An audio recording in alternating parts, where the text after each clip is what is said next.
Вітаю! Ви на каналі StyleTime. До вашої уваги хронограф від японського бренду Orient.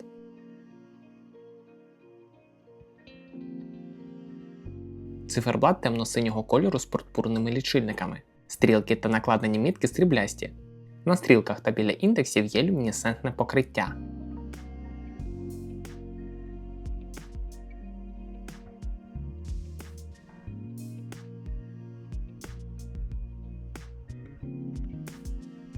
Зверху логотип та напис хронограф.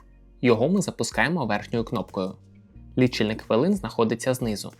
Зліва секундна стрілка годинника, а справа 24-годинний формат часу. Індикація дати розміщена між індексами 4 та 5 годин. Всередині стоїть кварцовий механізм VS752, що працює на сонячній батарейці. Точність ходу плюс-мінус 20 секунд на місяць.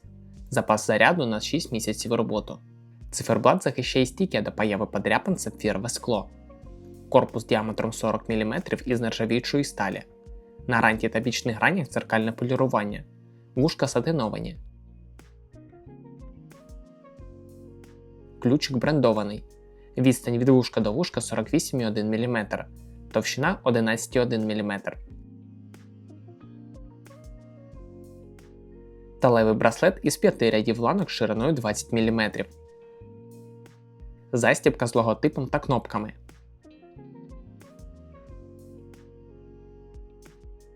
Є два додаткових отвори для точного підгону браслета. Задня кришка загвинчується. На ньому гравіювання основних характеристик. Ось так годинник виглядає на зап'ясті обхватом 16 см.